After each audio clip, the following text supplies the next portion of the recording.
What does active citizenship mean? This is the question that Mary and I have chosen for this conversation, or as we like to think about it, fireside chat. We're doing this as faculty at the London South Bank University Health Systems Innovation Lab, but perhaps more importantly, as people with long and hopefully useful experience in public service. Mary, would you like to introduce yourself? Thank you, Owen. Hello, everybody. My name is Mary Ryan, and I, like Owen, am part of the faculty at the LSBU Health Innovation Lab, but bring to that perspectives as a doctor in this country for a long time, both a GP and a palliative care doctor, but more recently as a person in and out of psychiatric care with very severe depression. And emerged from that with a passionate commitment to putting ordinary people, citizens, the people who use services at the very heart of all healthcare innovation. Lovely. So I was born in Belfast. I spent many years involved in policing in Northern Ireland and beyond. And I now teach, train, and develop leaders to improve their leadership practice, especially with regard to their most complex collective challenges. So Mary, this phrase, active citizenship, what does it mean to you, or what does it trigger when you hear that phrase? Yeah, when I was mulling over it in the last few days, when I found it more challenging than perhaps it seemed on first inspection, and lots of my thinking went to what it means to be a citizen first, and then an active citizen second. And when unbidden thoughts come into your head, in some ways you have to take notice of them and think they might be trying to tell you something. So the unbidden thought that came and kept coming was the Yeats phrase, which was something like the best lack all conviction and the worst are full of passionate intensity.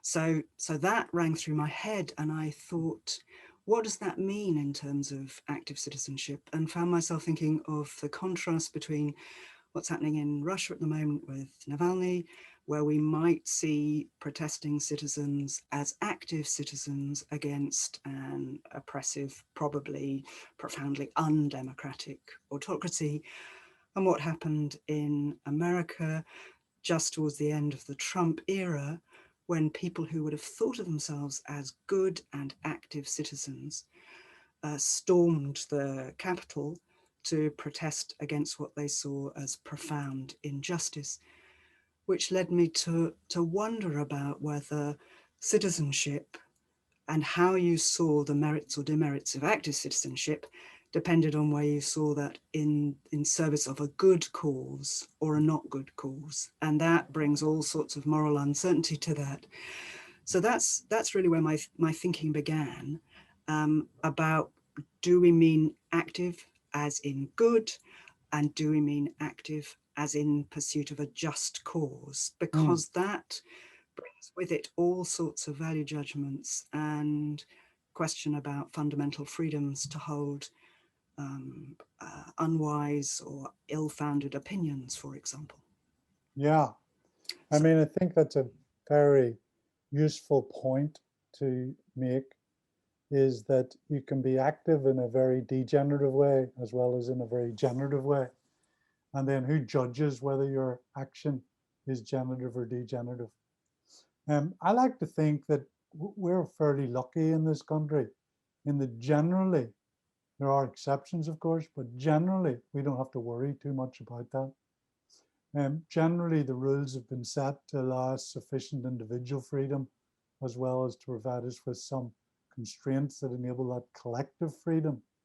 And so one of the things that comes to my mind very quickly when I think about this is the idea that as an individual, you need to give up some individual freedom in order for there to be a citizenry, a society where people are collectively free. And to hopefully stay away from anything terribly controversial, I like to use a very simple example of how you use the road space, which of course is provided publicly. I'm not talking about private roads or private land. I'm talking about the publicly funded and provided road space. And therefore, there is an obligation placed upon the individual to use that public space in compliance with the regulations that have been set. So clearly my freedom to drive at a speed I consider to be sensible, exciting, and what I would want to do individually is not the measure. I need to abide by the rules of the road, to use that phrase. And a very simple example of that is a roundabout. If, when we approached a roundabout, we all had complete individual freedom to decide how to approach that bit of street furniture or traffic management systems, there would be no freedom for anyone. It would be complete chaos. And so I guess it might be useful to think a little bit about how that comes to play then in something that has become more or less controversial over the last year, which is our freedom as individuals and then our responsibility as citizens for each other, particularly when the connection is not very immediately and obviously strong and exists over time.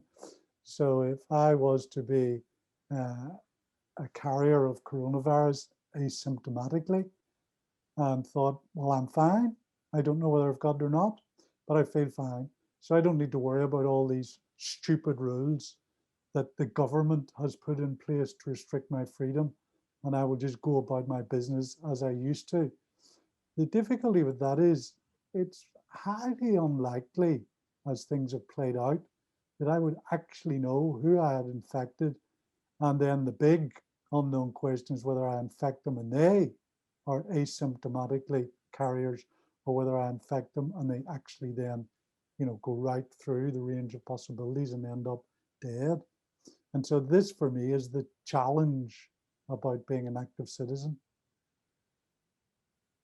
I think that is absolutely true, Owen, and I think coronavirus has brought the notion of citizenship, good citizenship, active citizenship, into sharp focus in all sorts of ways, both in the way you talk about, and along those lines, I think it was particularly poignant, maybe sad or relevant, that in the last few days, the government has asked those perhaps as many as 1 million people who are clandestine non-citizens of this country to play their part in the well-being of their neighbour, to come forward without fear of repercussion, to have a coronavirus vaccine, even though at the moment they don't have a GP, they probably don't use schools or use anything else much at all of the fabric of society.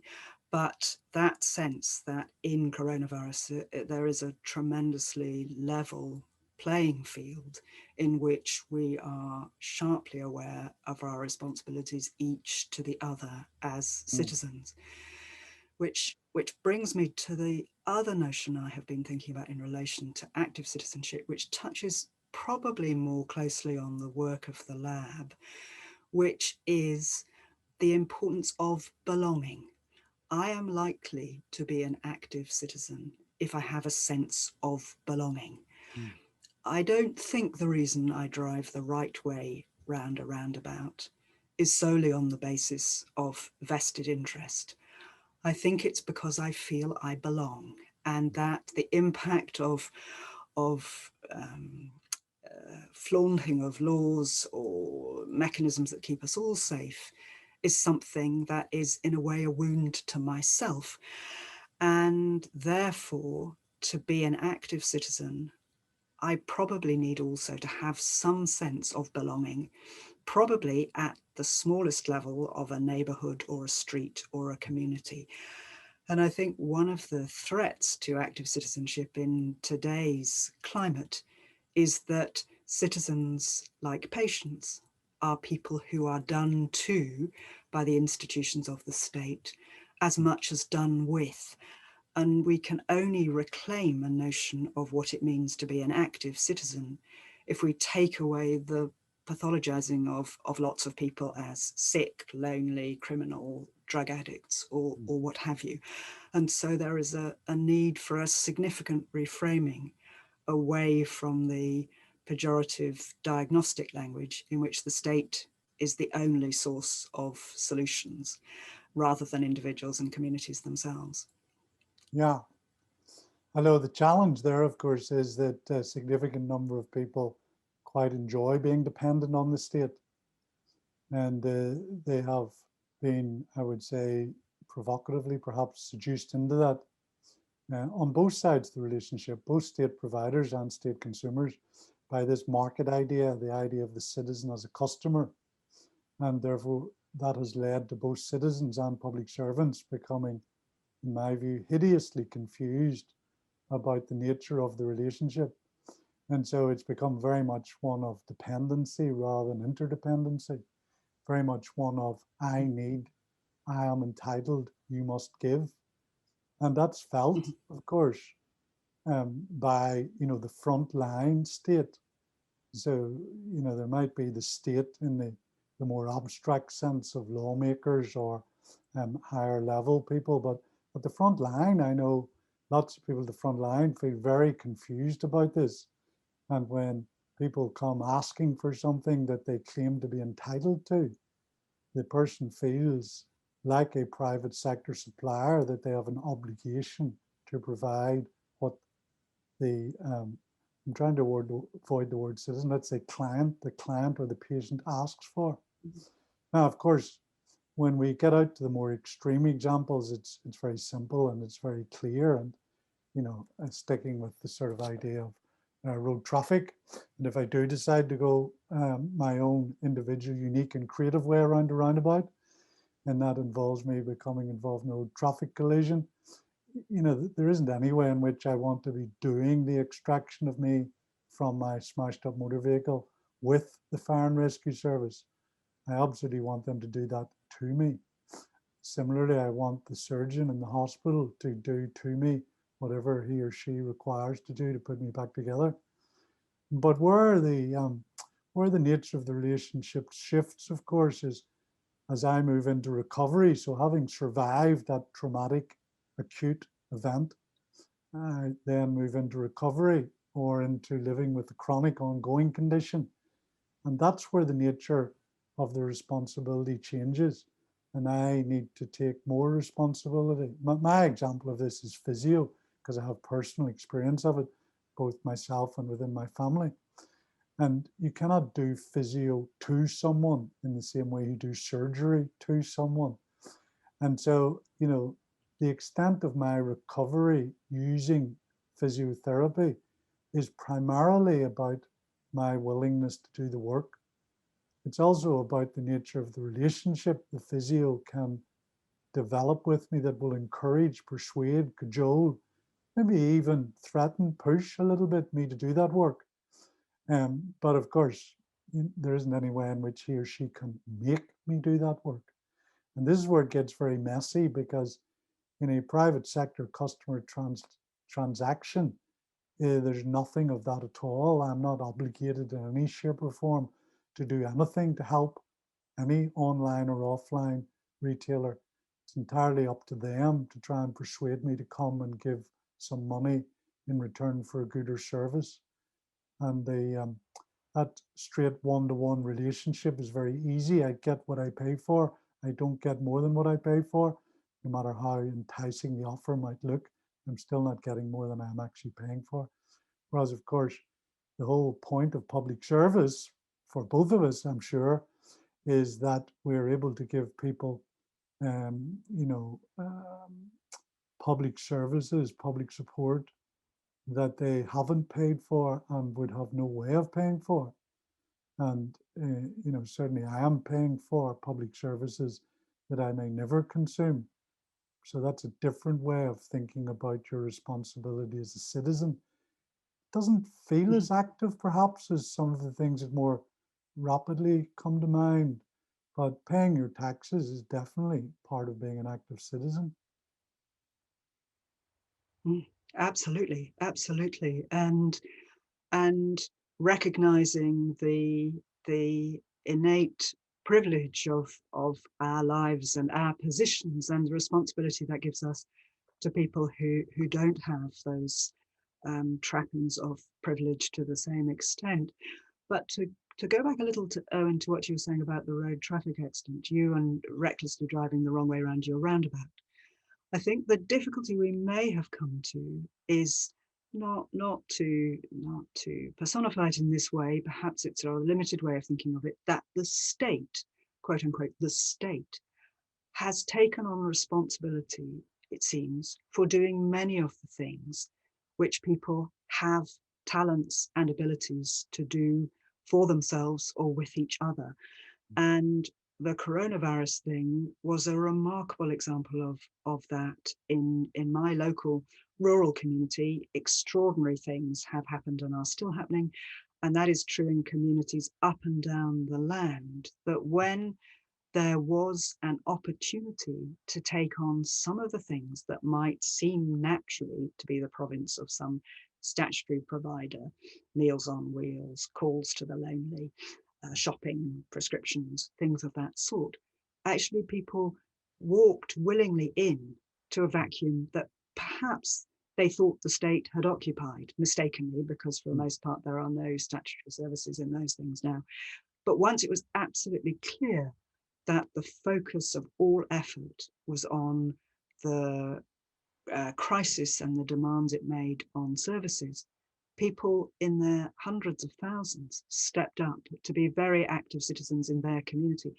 So I think one of the difficulties is the lacks of distinction about what it is that a government or a state can do and should do for the well-being of its citizens, and what it is that citizens can do for themselves. And because we have got, as you rightly say, very much of a customer focus now, it almost seems as if the citizen can do little but pay their taxes and spend their money to fuel the economy. And beyond that, they're almost role-less, where of course an active citizen is not a citizen without important role to play. No. Yes, it's what is the default assumption there. And it seems to me that the default assumption has shifted over time, where now for most people, most of the time, the default assumption is the state will, the state should, the state must. So I was thinking there even of a slightly silly, but I'm sure I've heard people saying this about litter. You know, I pay my taxes, it's not my job to pick up litter. Which, you know, is a very interesting little way of thinking about your role in the world. Because, you know, I'm thinking about, you know, litter outside your local shop. So surely you feel some sense of obligation to the streetscape, at least in your local shop that you might visit, maybe once a day, maybe 2 or 3 times a week. And so to observe litter and to actively decide it has nothing to do with you and it is something that you're entitled to have professionally picked up as a result of having paid your local taxes is a pretty strange way to think about your relationship, never mind to the state, just to your friends, neighbors, and each other in a local community. And I think that's something that, you know, it's the idea, I have this idea of a good crisis. Not that, you know, if you experience a crisis, it's ever a good experience. But often the disturbance caused by the crisis leads people to radically rethink not just what they might do, but what they could do, and then what they will do. And so it was, I think, fairly obvious that, you know, coronavirus was such a novel and large problem that we couldn't just sit back and expect the state to do everything. And so suddenly it was like we reconnected with that idea that the state needed help, which in itself is potentially the wrong way around, because actually our model of democracy in Britain is not that we might occasionally help the state. It's actually that the state might occasionally help us. You know, primary responsibility for most things lie with the citizen in their family, in their local community, in their wider locality. And the state was meant to be the last resort as opposed to the provider of choice and preference for everything. So, you know, there could be an opportunity for a corrective here, and we could find ourselves the same way that virally, if that's the right word, we all find ourselves connected in a way we never expected. We might find we're most socially glued together now as a result of this than we had really been thinking about. We become very independent. It was almost like a failure of your life's ambition to have to ask someone to help. And that applied, it seemed to me, on both sides of the relationship, because it led to reluctance to offer to help, as if to offer to help a fellow citizen was in some way to judge them as being incapable of being independent, which again, when you pause and think about, that's a very strange way of thinking about how you would interact in community with other people. Absolutely. In I know it's one of the things you've talked about before, in this idea of not wasting a crisis. I think one of the interesting things about the present COVID-19 crisis is that it's perhaps, although it seems mysterious and frightening and hard to make sense of in some ways, it's a much more present crisis than perhaps the imminent juggernaut of an environmental crisis that is approaching, where perhaps the notion of what it is to be an active citizen becomes into really sharp focus, because we probably, as citizens of the world, are placed now perhaps to avoid the worst harms of that imminent crisis. And it may seem that notions of citizenship belong to some sort of comfortable old duffery conversation like the one we're having now. But for the generations that come after us, they may well say, why did you fiddle while Rome burnt, or the earth burnt in this case? Why was it that you knew so much and did so little? And so I think the expectation that thoughtful people should take action as citizens or as individuals has never been more important than it is today. Hmm. That might be quite a nice little note to finish on, the idea that you knew so much and did so little. And that just triggered in my mind a quotation I'm going to mess up, but the meaning hopefully will come through, of the fact that things will only start to change when we stop asking what are they going to do about it and start thinking about what we might together do about it. So that might be a useful place to just wrap this up, and hope that people have found it interesting. Hopefully they've found it useful. It'd be very helpful if they would let us know. It'd be good if people interacted and connected with us. We'd be very happy to hear ideas from people about other things we might talk about. And of course, it'd be great if other people wanted to come and join in the conversation and we could move it beyond us. So thanks very much, Mary. It's been a very great pleasure as always to have a conversation with you, and I look forward to having another one soon. Yes, indeed, Owen. Always a great pleasure to talk to you too. And thank you for hosting and guiding so ably. And as you had said, to anyone who might be watching, we would really value your contribution to these conversations and look forward to making this more of a collaborative dialogue between ourselves and you. Thank you.